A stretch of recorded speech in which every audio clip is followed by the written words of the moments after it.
কোনো ধর্মই খারাপ কথা বলে না, কিন্তু মুসলিমরা কেন অন্য ধর্মের লোকদের ইসলাম গ্রহণ করতে বলে?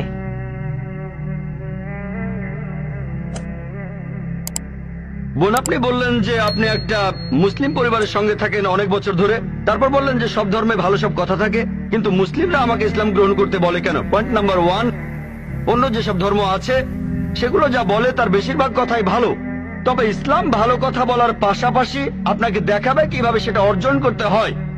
আমি উদাহরণও দিয়েছি, সব ধর্মই বলে চুরি করো না, ইসলাম একই কথা বলে, তবে ইসলাম দেখিয়ে দেয় কিভাবে সেই অবস্থানে যাবেন যেখানে কেউ চুরি করে না।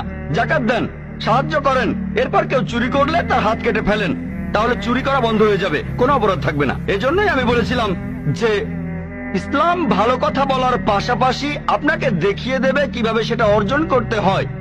2 নম্বর পয়েন্ট, আমি বিভিন্ন ধর্মের একজন ছাত্র হিসেবে বলছি, যদি আপনি হিন্দু ধর্মগ্রন্থগুলো মেনে চলেন, মনে হয় আপনি হিন্দু, যদি হিন্দু ধর্মগ্রন্থগুলো মেনে চলেন, যদি একজন ভালো হিন্দু হন, আপনাদের ধর্মগ্রন্থই বলছে ঈশ্বর মাত্র একজন।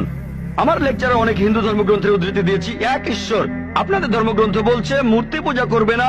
ভগবদ গীতার 7 অধ্যায়ের 20 অনুচ্ছেদ বলছে জাগতিক আকাঙ্ক্ষা যাদের বুদ্ধিকে আচ্ছন্ন করে রেখেছে তারা নকল ঈশ্বরের পূজা করে, তারা মূর্তি পূজা করে। এক ঈশ্বরে বিশ্বাস করতে হবে। আজকে আমার লেকচারে বলেছিলাম বিশ্বাস করতে হবে অন্তিম ঋষিকে, কল্কি অবতার, যার বাবার নাম হবে বিষ্ণু ইয়াস আব্দুল্লাহ, তার মায়ের নাম হবে সুমতি আমিনা। তিনি জন্মগ্রহণ করবেন সাম্বালা নামের গ্রামে মক্কা। তিনি জন্মাবেন সাম্বালা শহরের প্রধানের ঘরে, মক্কার প্রধানের ঘরে। তিনি হবেন পুরো মানুষ জাতির পথপ্রদর্শক। তিনি আলোকপ্রাপ্ত হবেন রাতের বেলায় একটা গুহায়। তিনি উত্তর দিকে গিয়ে আবার ফিরে আসবেন। ঈশ্বর তাকে 8টা গুণ দেবেন। তিনি হবেন পৃথিবীর সব মানুষের পথপ্রদর্শক। তিনি একটা ঘোড়ায় চড়বেন, ডান হাতে থাকবে একটা তরবারি, 4 জন সহচর থাকবে তাকে বিভিন্ন সময় ফেরেশতাগণ সাহায্য করবেন। এরকম আরো অনেক অনেক। এই মানুষটা কে? যদি ভালো হিন্দু হয়ে থাকেন তাহলে আপনি এই অন্তিম ঋষিকে বিশ্বাস করবেন, তা না হলে আপনি ভালো হিন্দু নেই।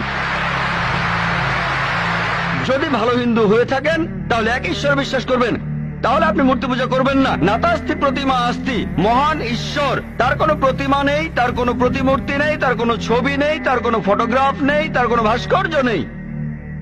আর আমি বিতর্ক করেছি পণ্ডিতদের সাথে, হিন্দু পণ্ডিত, ওনারা শঙ্করাচার্য অনেক, সেখানে আমি কথা বলেছি।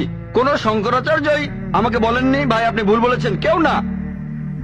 একটা বিতর্ক করেছিলাম শ্রী শ্রী রবিশঙ্করের সাথে 21শে জানুয়ারিতে। তিনি ইন্ডিয়ায় হিন্দুদের মাঝে খুবই জনপ্রিয় গুরু, আর্ট অব লিভিং। আমি তাকে বলেছিলাম আর্ট অব লিভিং এর শ্রেষ্ঠ বই হলো এই পবিত্র কোরআন। আমি তাকে মুসলিমদের আর্ট অব লিভিং এ আমন্ত্রণ জানিয়েছিলাম। আমরা সংখ্যায় এখন 130 কোটি, 130 কোটি মুসলিম। আমি তাকে আমন্ত্রণ জানিয়েছিলাম, যদি তিনি ধর্মগ্রন্থগুলো মানেন, তিনি বেদের উপরে একজন বিশেষজ্ঞ, তাকে এটা মানতেই হবে। একইভাবে বোন, আপনাকে বুঝতে হবে অন্য সব ধর্মগ্রন্থগুলো হয়তো আল্লাহর বাণী আপনি বলছেন, সময় বদলানোর সাথে সাথে সেগুলোও কিন্তু বদলে গেছে। স্বামী বিবেকানন্দ বলেছেন বেদের 99%ই হারিয়ে গেছে, বাকি যে 1% আছে সেটা আমাদের কঠোরভাবে মানতে হবে। কঠোরভাবে মানে অন্তিম ঋষিকেও মানতে হবে। তাহলে কঠোরভাবে মানলে আপনি মুহাম্মদ সাল্লাল্লাহু আলাইহি ওয়াসাল্লামকেও মানবেন, আপনি কোরআনকেও মানবেন। আর আমি আপনাকে এখানে আমন্ত্রণ জানাচ্ছি, এই শান্তির ধর্মে আমন্ত্রণ জানাচ্ছি, যাতে করে আপনি আল্লাহর কাছাকাছি আসতে পারেন।